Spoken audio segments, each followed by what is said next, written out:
CSS Flexbox, CSS Grids, which one should you choose? This is a good question, and the answer is not as easy as you sometimes read or hear. Usually, and I've said this also in the past, when you want to organize things in one dimension, either one row or one column, you tend to use Flexbox. But if you want to think in 2 dimensions, when you want to replicate what you see in a magazine, you go for grids. This is true concerning the magazine presentation, but very often when you start learning Flexbox and you see these kind of examples of using flex wrap, you can clearly see that you have several columns and at least 2 rows. So what happens? What people keep saying, yeah, Flexbox is just for 1 dimension.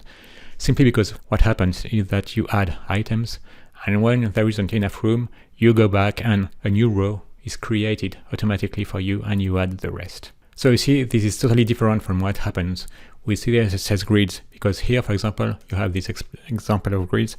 Here, everything is defined in advance. So you clearly know that you have 2 rows and 3 columns, whereas here, you don't even know what is going to happen, because depending on the size of the screen, you could very well have maybe 4 elements and then another row created for you, after you understand that it's not only about a 1 dimension and 2-dimensional issue. It is that you can and you should use grids and Flexbox together.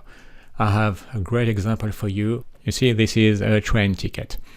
And if you start thinking both in terms of grids and Flexbox, here you can clearly see, let's just focus on the yellow part. Here clearly what you have, it's a 1, 2, 3, 4 row table, and then you don't have 2. What you actually have is a 1, 2, 3, 4, 5, 6 column layout, and then you merge here all the columns, almost all the columns except one, to have this big area. And here you decided just to merge these 2 columns.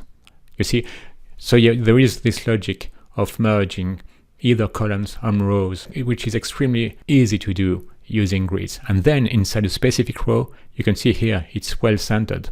So you can use Flexbox for this specific area to decide to center, to get up and running with both Flexbox and the CSS Grids.